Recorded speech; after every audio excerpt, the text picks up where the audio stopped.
In this video, I'll show you the impact that our physical senses of sight and sound can have on our emotions.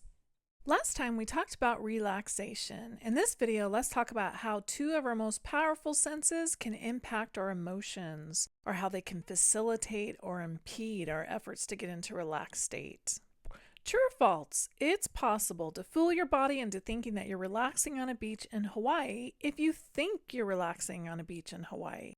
You should know the answer to this. It's true. You already know the power that your thoughts have on your body. So if you imagine in your mind that you're relaxing on a beach in Hawaii or wherever, your body responds as if you're really relaxing on a beach. The physiological reactions that occur when you're actually relaxing on a beach somewhere are the exact same physiological reactions that occur if you go there in your mind and experience the same relaxation than if you were to actually go. Save the time and money and go in your mind. And actually, with practice, the recreation of relaxing scenes provides an equal, if not more profound sense of relaxation compared to if you were really there. The use of mental imagery as a healing technique can be traced back to nearly every culture on nearly every continent. And mental imagery has been used to improve athletic performance. It's also been helpful in terms of managing stress and getting into a relaxed state. Just as thoughts can trigger the stress response, thoughts can trigger the relaxation response. Mental imagery is very powerful because our subconscious mind understands pictures. When imagination is used to promote relaxation, the body's 5 senses are in effect deactivated or desensitized to stressful stimuli. Einstein said imagination is more important than knowledge, and it's been said that knowledge without imagination is like a car without fuel. You definitely need to be able to tap into your right brain and use your imagination in order for mental imagery to be effective. If you're predominantly a right brain person, you're probably very artistic, creative, and imaginative, and you might not have a problem at all with doing these techniques. But if you're more of a left brain person, you're probably very analytical and logical, and you might have a more difficult time using your imagination. But you can still train yourself to tap into that right brain more effectively with practice. Mental imagery usually touches on all or most of the 5 senses and is done by yourself. You talk to yourself in your mind and take yourself through the relaxation technique. Guided mental imagery is when images are suggested by another person. Visualization involves creation of images or scenes. Visualization usually focuses only on one sense, your vision or your sight. Visualization, or just using scenes, is not quite as effective for relaxation as mental imagery. For example, visualization requires you to imagine a beautiful beach. That's it. But mental imagery requires you to not only imagine a beautiful beach, but also hear the waves crashing, smell and taste the salt air, and feel the wind and sun on your face, or whatever images you choose. Studies have shown that the more senses a relaxation technique touches on or taps into, the more relaxing it is. It's important to choose a scene that's most relaxing for you. If you almost drowned as a kid when you were at the beach, well, then the beach might not be relaxing for you at all. Which color do you believe is thought to be the most relaxing or produce the most relaxing physiological responses? White, purple, blue, or red? What do you think? Blue is thought to be the most relaxing color or produce the most relaxation. Which image is thought to be the most relaxing? Trees, water, the sun, or clouds?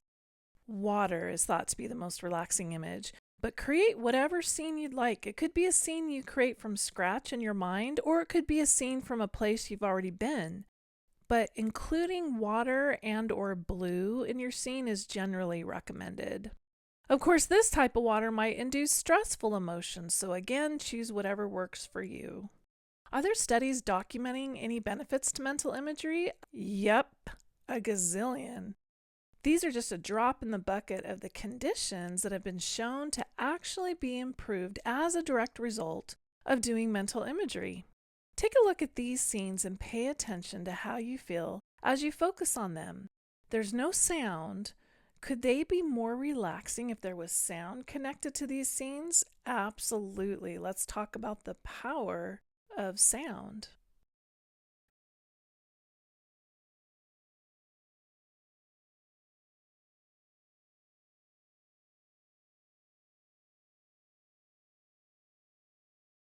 Just how powerful is sound, especially on our emotions? I'm going to show you an image with sound, and then I'll show you the same image without sound.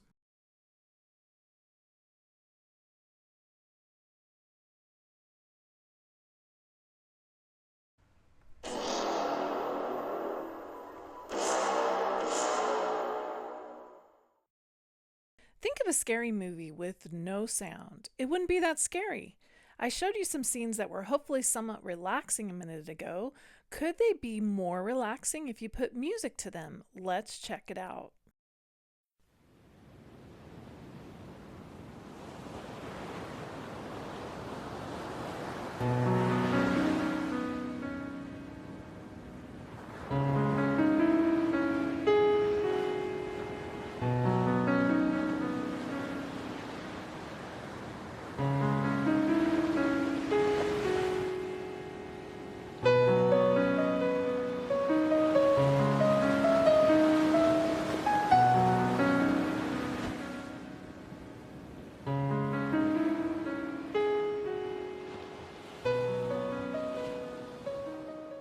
Combining music therapy with mental imagery can be especially powerful.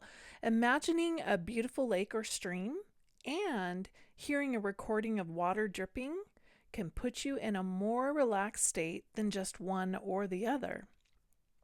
Maria von Trapp, as in The Sound of Music, said, "Music acts like a magic key to which the most tightly closed heart opens." Music has definitely been shown to affect our thoughts and emotions.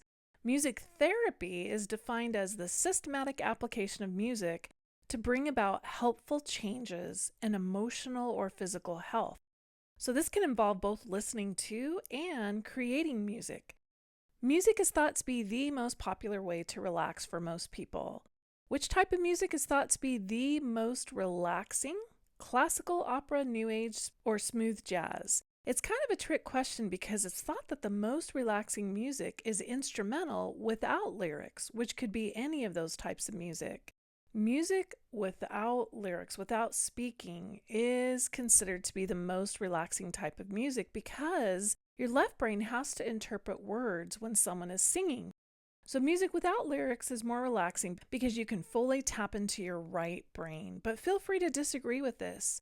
It may be that a particular type of music or a certain song is really relaxing to you even though it has lyrics. In one study, 50 surgeons were asked to perform mental arithmetic tasks, which somewhat mimics stress they experienced during surgery. Surgeons performed substantially better when listening to their own selection of music rather than listening to music that was selected for them or no music at all. So choose whichever music is most relaxing to you. One study found that participants tended to listen to music that matched their mood. This is not so good if you're stressed and need to calm down.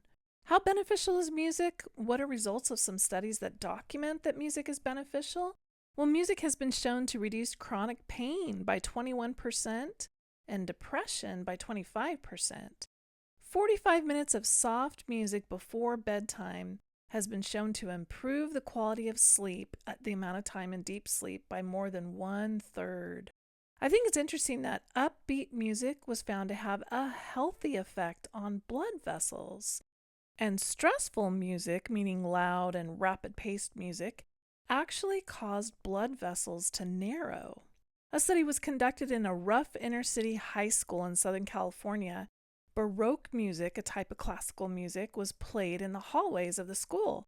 They also sprayed citrus scent in all of the classrooms and hallways, and they changed the colors on the walls to pastels. Believe it or not, there was a 72% decrease in violence over a 2-year period, and there was also a significant increase in grades when nothing else was changed. Music has been shown to help students retain math. Baroque music played during math classes helps students retain more information. According to research over the past 40 years, Baroque music has been shown to enhance learning foreign languages as well. Learning to relax on a regular and consistent basis is important to our overall health and well-being. Sight and sound have a powerful impact on our emotions. Let's talk about the impact of smell and touch on our emotions in my next video.